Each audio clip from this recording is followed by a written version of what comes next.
село Марикостиново се намира само на 15 км от Рупите. Известно е с горещите минерални извори и калното находище. Друго, с което е известно селото, е това, че тук е израснал най-известният български футболист в момента Димитър Бербатов. Съществува стара легенда, която разказва за възникване на селото и неговото име. Много отдавна тук живяла красива девойка на име Мария, която турците преследвали. Те успели да я ловят и убият в района на днешното село Марино поле. Дивите животни разнесли костите й и на мястото, където нейните родители ги открили, възникнало днешното село Марикостиново.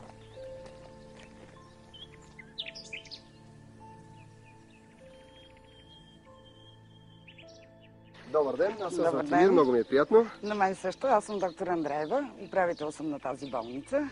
Какво ви води насам? Бих искал да разбера всичко за балнеоложкия център, да ми разкажете какви заболявания се лекуват тук, идват ли хора? Ами ще ви разкажа, сами ще видите, че тук има много хора в момента, от цяла България, включително лекуваме от Гърция и Македония, пациенти. Да започнем с това какво включва центърът. Ами, центъра се състои от основната административна сграда, в която са лекарските кабинети, административните стаи и болнични стаи за лекуване.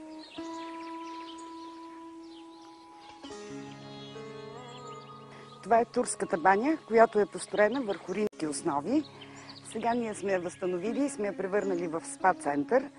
В нея сме запазили автентичността на купола, който има басейн, има масажна кабина и тангентор. Спа-центрове в България е много, но такива с историческо значение не са толкова много. Да, няма. Как човек може да дойде в болнолечебния център? При нас може да се дойде по няколко начина. Ние имаме договор с Националната каса за лечение, имаме договор с НОИ за профилактика и рехабилитация и приемаме пациенти свободно, когато решат да дойдат да се лекуват при нас или да се профилактират сами. Базата ни е доста голяма, имаме 120 легла. Така че всеки може да дойде, ако пожелае и сам. Най-атрактивното в нашата болница е калолечебницата, през която се минава, където се намират всички уреди за раздвижване, масажни кабинки, тангентори и през нея се минава и се отива в естественото калонаходище, което е най-голямата атракция при нас. Това е предверието на калолечебницата. Поздравление за това, че много добре го поддържате. Навън всичко е в зеленина, тук всичко съвременно оборудване. Да. Постарали сме се всичко да бъде на европейско ниво. Сега ще ви въведа в ЛФК салона, в който ще ви покажа уредите, които имаме. Това е ЛФК салона. В този салон се играят лечебните гимнастики. Тук са уредите за раздвижване на долни крайници, на горен край, таблото на деж. Ето виждате, тук тази платформа е направена за лечебната гимнастика. Тук имаме уреди също нови за раздвижване на долни и на горни крайници. Тук в този ЛФК салон се намират и масажните кабини, където се прави лечебен, мануален масаж. Освен това се намират и тангенторните вани, където се прави подводния масаж, който също е лечебен.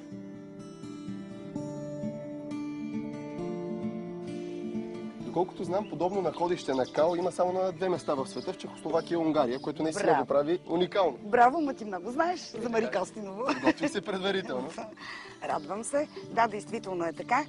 И това е уникално калонаходище за България, защото е единственото топло, естествено калонаходище, запазено от римско време до сега.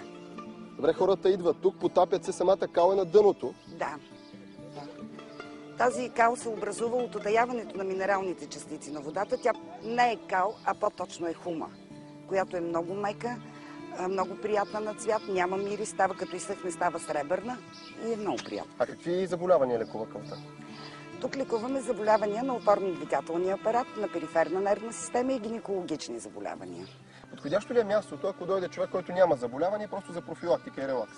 Разбира се, че е подходящо. Ние работим по програмата на НОИ за профилактика и рехабилитация на работещи осигурени хора, така че абсолютно е подходящо за профилактика. Имам чувство, че във вашия район Бог е дал от всичко. Имате си хубава планина, имате исторически забележителности, тук има възможност за балнеолечение, минерални извори, което не е малко, наистина. Разбира се, нашия край е много красив. Да се надяваме, че ще се развие все повече и все повече посетители ще идват тук. Ами да, ние започнахме да го развиваме добре, имаме много посетители, но и важното е да го съхраним, защото такова естествено калонаходище няма. Дано да е така. Благодаря ви всичко, много успехи ви пожелавам. Всичко хубаво и на вас.